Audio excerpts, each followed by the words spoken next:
Hello, ഞാനൊരു കാര്യം കാണിച്ചു തരാം. അതിന് മുന്നേ ഒരു കുഞ്ഞാളെ കാണിച്ചു തരാം കേട്ടോ. ഇത് ഫ്രണ്ട് ബാൽക്കണിയാണ്, ഇതാണ് ബാക്ക് സൈഡ് ബാൽക്കണി. തുണിയൊക്കെ ഉണക്കാനിടുന്ന സ്ഥലം. അവിടെ നോക്കിക്കേ, ഈ ഗ്ലാഡിങ്ങിൻ്റെ താഴെയായിട്ട് ഒരു മഷിത്തണ്ട് വളർന്നു നിൽപ്പുണ്ട്. ഈ ടേലിൽ ഇതെങ്ങനെ വന്ന് പറ്റിയോ എന്തോ. എൻ്റെ മോളിതിനെ ഐ ലവ് യു ചെടി എന്നാണ് പറയണത്. അതിൻ്റെ ആ ഷേപ്പ് ഹാർട്ട് ഷേപ്പിലിരിക്കുന്നത് കൊണ്ടായിരിക്കും അവൾ അങ്ങനെ പറയണേന്ന് തോന്നുന്നു. അപ്പോൾ ഇതുവഴി മുകളിൽ കയറുമ്പോഴാണ് എൻ്റെ ബാക്കിയുള്ള ബൊഗയും വില്ലാസൊക്കെ ഇരിക്കുന്നത്. അത് പിന്നെ ഒരു ദിവസം കാണിക്കാം കേട്ടോ. അപ്പോൾ ഞാൻ കാണിക്കാവുന്ന വ്യക്തി അതല്ല.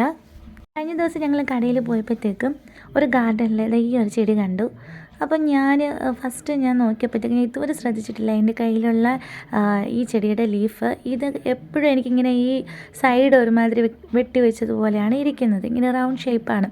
പക്ഷെ ആ കടയിൽ ചെന്നപ്പോഴത്തേക്കും സൈഡ് അതിൻ്റെ ഈ റോസയുടെ ഇല പോലെ വെട്ടിയ രീതിയിലുള്ള ഇല കണ്ടു. അപ്പം ഞാൻ വിചാരിച്ചു അത് റെയർ പ്ലാന്റ് ആയിരിക്കും എന്ന് കരുതിയിട്ട് റേറ്റ് ചോദിച്ചു. ചെറിയ തൈക്ക് 60 രൂപയാണ് അവർ റേറ്റ് പറഞ്ഞത്. ഞാനിത് എൻ്റെ ബാക്ക് സൈഡിൽ അടുക്കള വശത്ത് വെച്ചേക്കുമായിരുന്നു. ഈ ചെടി ഈ പോട്ടിൽ തന്നെയായിരുന്നു നട്ടിരുന്നത്. നല്ല ഭംഗിയാണ്. എന്നാലും ഞാൻ വലിയ സ്പെഷ്യലൊന്നും അല്ലയെന്ന് എഴുതിയിട്ട് ബാക്ക് സൈഡിൽ തന്നെയാണ് വെച്ചിരുന്നത്.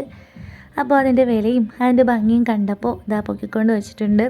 ഞാൻ വിചാരിച്ചു രണ്ട് വെറൈറ്റി ആയിരിക്കുന്നു, പക്ഷേ അല്ല, ഒരേ പ്ലാന്റിലുള്ള 2 ഇലകളായിരുന്നു കേട്ടോ. അപ്പോൾ ഇങ്ങനെ ടീപ്പോയിൽ കൊണ്ട് വെച്ചിട്ടുണ്ട്. നിങ്ങളുടെ വീട്ടിൽ ഈ ചെടി ഉണ്ടെങ്കിൽ വേഗം ചട്ടിയിലാക്കി സ്പെഷ്യൽ സ്ഥലത്തേക്ക് മാറ്റിക്കോളൂ കേട്ടോ. എൻ്റെ ആപ്പിൾ ക്രോട്ടനിൽ നോക്കിക്കാൻ 2 തിരി പോലെയൊക്കെ വന്ന് നിൽപ്പുണ്ട്. ഇത് പൂവാണോ അതോ ഇനി പുതിയ ബ്രാഞ്ച് വരുന്നതാണോ ഒരു പിടിയില്ല. വൈകുന്നേരം അപ്പോഴത്തേക്ക് ഇതാക്കിയൊക്കെ അമ്മയും മക്കളും എല്ലാം ഒത്തുകൂടിയിട്ടുണ്ട്. പകലുള്ള കറക്കും എല്ലാം കഴിഞ്ഞിട്ട് മക്കളെ വൃത്തിയാക്കുന്ന ഡ്യൂട്ടിയാണെന്ന് തോന്നുന്നു.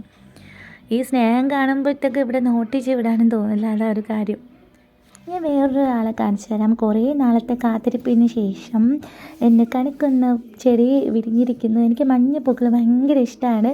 ഇത് കണിക്കൊന്നയുടെ വെറൈറ്റിയിൽ വരുന്നതാണ്. നമ്മുടെ ഗോൾഡൻ ഷവറിൻ്റെയും കാസിയോ ഫ്ലോറയുടെയൊക്കെ ഫാമിലിയിൽ വരുന്നതാണ്. ഇന്ത്യയിൽ ആദ്യമായിട്ട് ഇതിൽ ഫ്ലവർ വന്നിട്ടുണ്ട്. എല്ലാവരും വിചാരിക്കുന്നതായിരിക്കും ഇതൊരു കാട്ടുചെടിയാണെന്ന്. ശരിക്കും കാട്ടുചെടിയാണ്, കാട്ടിലൊക്കെ കാണുന്ന ചെടി തന്നെയാണ്. പക്ഷേ വീട്ടിൽ വളർത്തുന്നത് നല്ലതാണ് കേട്ടോ. നമ്മുടെ കണിക്കൊന്ന കണ്ട അതേ ഫീലിന് വരും. ഇതിന് നിറഞ്ഞ് ഫ്ലവറാകും. ഞാൻ അതെങ്ങനെ പോട്ടി മിക്സ് എന്നൊക്കെയുള്ള ഡീറ്റെയിൽ വീഡിയോ ഇടാം കേട്ടോ. അപ്പോൾ താങ്ക്സ് ഫോർ വാച്ചിങ്.